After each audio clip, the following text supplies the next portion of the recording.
আসসালামু আলাইকুম বন্ধুরা, আশা করি সবাই ভালো আছেন এবং সুস্থ আছেন। তো দিনাজপুর বোর্ডের ইংলিশ ফার্স্ট পেপারের যে সমাধানটা রয়েছে সেটা নিয়ে চলে আসলাম আপনার মাঝে।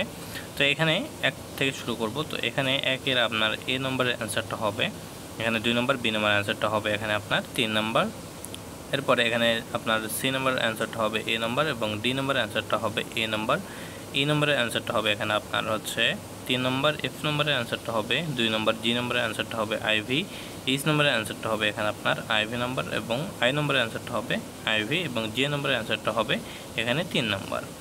এরপরে এখানে ফ্লো চার্ট। তো ফ্লো চার্টের এখানে আপনার প্রথম 1 নম্বর হবে এখানে আপনার ফিজিক্যাল অ্যান্ড যেটা রয়েছে এটা। এরপর আপনার মুভমেন্ট, সোশ্যাল অ্যান্ড ইকোনমিক এটা। এরপরে 3 নম্বরটা হবে ডেভেলপমেন্ট অফ আইডেন্টিটি। এরপরে আপনার 4 নম্বরটা হবে এটা। এরপরে আপনার 5 নম্বরটা দেখতে পাচ্ছেন যে ক্যাপিটাল যেটা রয়েছে এটা হবে। এরপরে লাস্টেরটা হচ্ছে 6 নম্বরে আপনার এইটা সোশ্যাল প্রবলেমস যে ইয়েটা রয়েছে এটা হবে।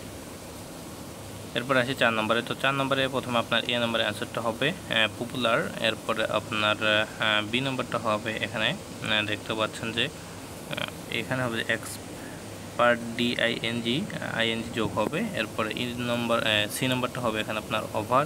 এরপরে আপনার ডি নম্বরটা হবে লাস্টে খালি ইডি যোগ হবে, ইনভাইটেড এটা যোগ হবে। এরপরে আপনার ই নম্বরটা হবে এখানে আইএনজি যেটা রয়েছে আর কি, এটা সেম ঠিকই রয়েছে, এটা এরকমই হবে। এরপরে আপনার এফ নম্বরটা হবে স্পিড, ডিএসএস যুক্ত হবে শুধু। এরপরে জি নম্বরটা হবে মাইন্ডস। এরপরে আপনার এখানে আপনার এইচ নম্বর হবে ইউজিং।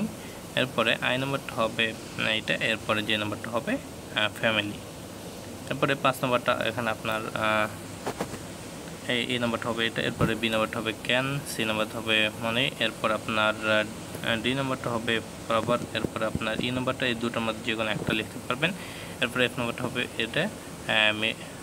এরপরে আপনার জি নম্বরটা হবে আর্ন। এরপরে এইচ নম্বরটা হবে ফর। এরপরে আই নম্বরটা হবে ব্রিং। এরপরে আপনার লাস্টের যে নম্বরটা হবে এইটা। এখন আসি রিয়ারেঞ্জে। তো রিয়ারেঞ্জে এখানে আপনার প্রথমে হবে জে, এরপরে হবে এইচ, এরপরে হবে এফ, এরপরে হবে এ, এরপরে হবে জি, এরপরে হবে বি, এরপরে হবে ই, এরপরে হবে ডি, এরপরে হবে আই, এরপরে হবে সি। তো এই ছিল দিনাজপুর বোর্ডের সমাধান। তো আশা করি সবাই বুঝতে পারছেন। সবাই ভালো থাকবেন, সুস্থ থাকবেন, আমাদের সাথে থাকবেন। আসসালামু আলাইকুম।